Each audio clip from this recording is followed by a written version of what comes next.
اعوذ باللہ السمیع العلیم من الشیطان الرجیم بسم اللہ الرحمن الرحیم۔ ناظرین، ہم سورہ توبہ کا ترجمہ تلاوت کر رہے ہیں اور آیت نمبر 116 سے سٹارٹ کر رہے ہیں۔ یہاں اللہ تعالیٰ فرما رہے ہیں، بے شک اللہ ہی کے لیے ہے بادشاہی آسمانوں اور زمین کی، وہی زندگی عطا کرتا ہے اور وہی مارتا ہے، اور نہیں ہے تمہارا اللہ کے سوا کوئی حامی اور نہ کوئی مددگار۔ یعنی آیت نمبر 116 میں اللہ تعالیٰ کلیئر بتا رہے ہیں کہ ساری بادشاہی جو ہے زمین اور آسمانوں کی، وہ اللہ ہی کے لیے ہے، اور اللہ ہی زندگی بھی دیتا ہے اور اللہ ہی مارتا بھی ہے۔ یعنی جو اسرائیل آتا ہے وہ اللہ کے حکم کے سوا نہیں آتا، حالانکہ سب کو پتہ ہے کہ اسرائیلی سانس نکالتا ہے، اللہ نے اس کو صرف سانس نکالنے کے لیے رکھا ہوا ہے، اپنی مرضی سے سانس نہیں نکال سکتا کسی، اللہ ہی کے حکم سے نکالے گا۔ پھر آگے اللہ تعالیٰ فرما رہے ہیں کہ اللہ کے سوا تمہارا نہ کوئی حامی ہے نہ مددگار۔ یعنی آپ لوگ جس کو حامی اور مددگار سمجھ رہے ہو وہ اللہ کے سوا کوئی نہیں ہے۔ اگر کوئی مدد پہنچتی ہے وہ بھی اللہ ہی کی طرف سے پہنچ رہی ہوتی ہے۔ اسی لیے اگر آپ نے اللہ کے سوا کسی اور کی مدد کو سمجھا تو یہ بھی آپ نے ایک شرک کیا۔ لہذا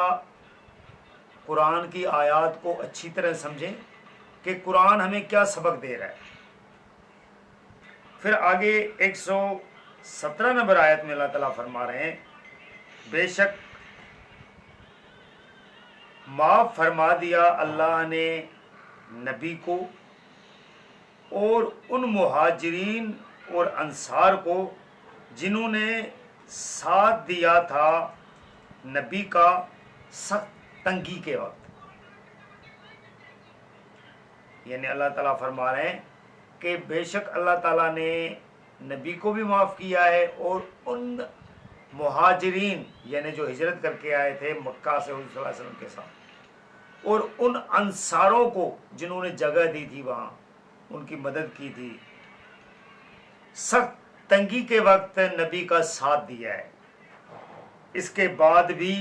کہ قریب تھا کہ کجی پیدا ہو جائے دلوں میں ایک گروہ کے، ان میں سے پھر معاف کر دیا اللہ نے انہیں۔ یعنی ایسا وقت تھا کہ قریب تھا کہ ان کے دل کے اندر ٹریڑ پیدا ہو جاتا، کوئی تنگی پیدا ہو جاتی گروہ کی طرف سے، پھر بھی اللہ تعالیٰ نے ان کو کیا کر دیا کہ معاف کر دیا۔ یعنی ایسا وقت آ گیا تھا، لیکن اللہ تعالیٰ نے بے شک ان کے ساتھ انتہائی شفقت کرنے والا اور مہربان ہے۔ یعنی اللہ تعالیٰ ان کے ساتھ بہت ہی مہربانی والا رویہ اختیار کر رہے تھے اور شفقت والا رویہ اختیار کر رہے تھے۔ یعنی اللہ کی ذات کے ساتھ یہ امید کی جاتی ہے کہ اگر مجھ سے کوئی غلطی ہو گئی ہے اور اللہ تعالیٰ کے آگے میں اپنا سر خم کر دوں، اللہ تعالیٰ سے معافی مانگنا شروع کر دوں اور اپنی غلطی پر پشیمان رہوں، تو اللہ تعالیٰ کی ذات معاف کر دیتی ہے۔ پھر آگے اللہ تعالیٰ 118 نمبر آیت میں فرما رہے ہیں، اور ان تینوں کو بھی جن کا معاملہ ملتوی کر دیا گیا تھا، یہاں تک کہ جب تنگ ہو گئی ان کے لیے زمین اپنی تمام تر وسعت کے باوجود، اور بار ہو گئیں ان پر اپنی جانیں، اور جان لیا انہوں نے یہ کہ نہیں ہے کوئی جائے پناہ اللہ سے بچنے کے لیے مگر خود اس کی ذات، پھر مہربان ہو گیا اللہ ان پر تاکہ وہ توبہ کر لے، بے شک اللہ ہی توبہ قبول کرنے والا اور مہربان ہے۔ یعنی پھر اللہ تعالیٰ ان تینوں کے لیے جن کو وہ جنگ میں نہیں گئے تھے، اللہ تعالیٰ نے کہا کہ ان کا معاملہ ہم نے ملتوی کیا ہوا تھا، روکا ہوا تھا، پھر ان کے لیے زمین تنگ ہو گئی، یعنی حضور صلی اللہ علیہ وسلم نے باقی مسلمانوں کو روکا ہوا تھا اللہ کے حکم سے کہ ان سے بات چیت نہیں کرنی ہے۔ ابھی مسلمان بات چیت کر نہیں رہے، یہودی اور باقی لوگ کافر لوگ تو ویسے ہی ان کے خلاف تھے، اور وہ پھر ان کے ساتھ آنا شروع ہو گئے کہ دیکھیں آپ لوگوں کے ساتھ وہ مسلمان کیا رویہ اختیار کر رہے ہیں، ان کو اور بھڑکانے پہ لگے ہوئے ہیں۔ لیکن ان کا ایمان پکا اور پختہ تھا۔ پھر اللہ تعالیٰ فرما رہے ہیں کہ ان کی جانیں ان پر بار ہو گئی، وہ سوچ رہے تھے کہ اب ہم کیا کریں، توبہ پہ توبہ کر رہے ہیں۔ پھر اللہ تعالیٰ ان پر مہربان ہو گیا۔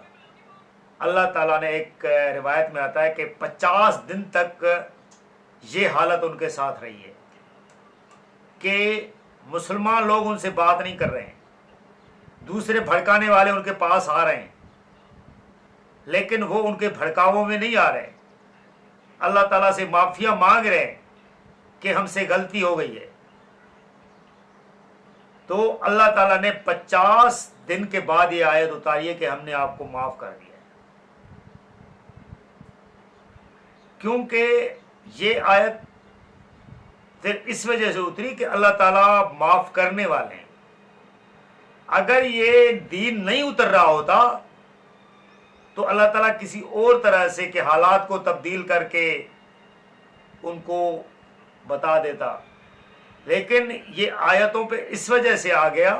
کہ دین اتر رہا ہے، اللہ تعالیٰ اپنے رسول کے ذریعے دین کو رائج کر رہے ہیں، اور اللہ تعالیٰ کی ذات بہت مہربان ذات ہے۔ پھر اللہ تعالیٰ فرما رہے ہیں کہ اللہ کے سوا ان کے لیے کوئی جائے پناہ نہیں دی کہ وہ کسی اور کی طرف جا کر اپنی گناہ سے معافی مانگ سکتے۔ بے شک اللہ ہی توبہ قبول کرنے والا اور مہربان ہے، یعنی جو توبہ کو قبول کرتا ہے وہ اللہ کی ذات ہی ہوتی ہے، کسی اور میں یہ ہمت نہیں ہے، نہ وہ کر سکتا ہے، نہ نبی کی ذات کر سکتی ہے، نہ جن ولیوں کو آپ سمجھ رہے ہیں کہ یہ کچھ کریں گے یہ بھی نہیں کر سکتے سوائے اللہ کی ذات کے۔ اسی لیے آپ کو جھکنا پڑے گا تو اللہ کی ذات کے آگے جھکنا پڑے گا، اس سے معافی مانگنی پڑے گی۔ لہذا قرآن کو سمجھیں اور قرآنی آیات پر عمل کریں۔ آگے آیت نمبر 119 میں اللہ تعالیٰ فرما رہے ہیں، اے لوگو جو ایمان لائے ہو ڈرتے رہو اللہ سے اور ساتھ دو سچے لوگوں کا۔ یعنی اللہ تعالیٰ فرما رہے ہیں کہ اے ایمان والو، اے مسلمانوں جو اللہ اور اللہ کے رسول کی بات ماننے والے ہو، آپ اللہ سے ڈرو، اللہ کی نافرمانی سے بچو، اللہ کے احکاموں کو مانو، اور جو سچے لوگ ہیں جو آپ کو اللہ کی طرف بلا رہے ہیں ان کا ساتھ دیں، اپنی عنایت میں نہ رہیں۔ اسی لیے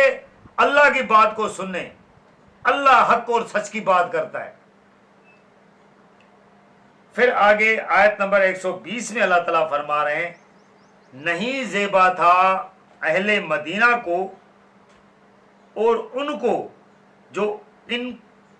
مدینہ کے گرد و نواح میں دیہاتی عرب کے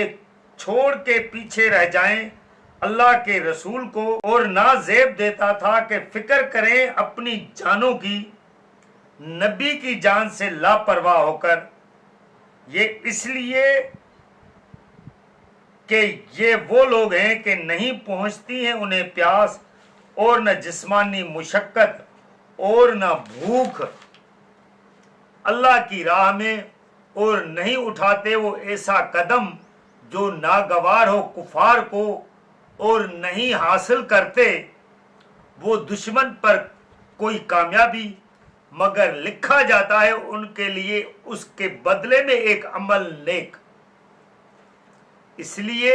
کہ اللہ ضائع نہیں کرتا ثواب اچھے کام کرنے والوں کا۔ یعنی 120 نمبر آیت میں اللہ تعالیٰ فرما رہے ہیں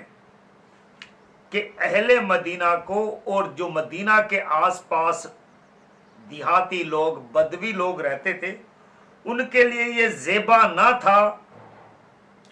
کہ وہ اللہ کے رسول کو چھوڑ کر پیچھے رہ جاتے، جنگ میں نہ جاتے۔ یہ زیب ہی نہیں دیتا کہ اللہ کا رسول موجود ہے اور آپ اللہ کے رسول کو چھوڑ دیں، اس کے ساتھ جنگ میں یا کسی حال میں اس کا ساتھ نہ دیں۔ اللہ اپنا رسول بھیجتا ہی اس وجہ سے کہ اس کی اطاعت کی جائے، اس کی تابعداری کی جائے، اس سے دین کو سیکھا جائے،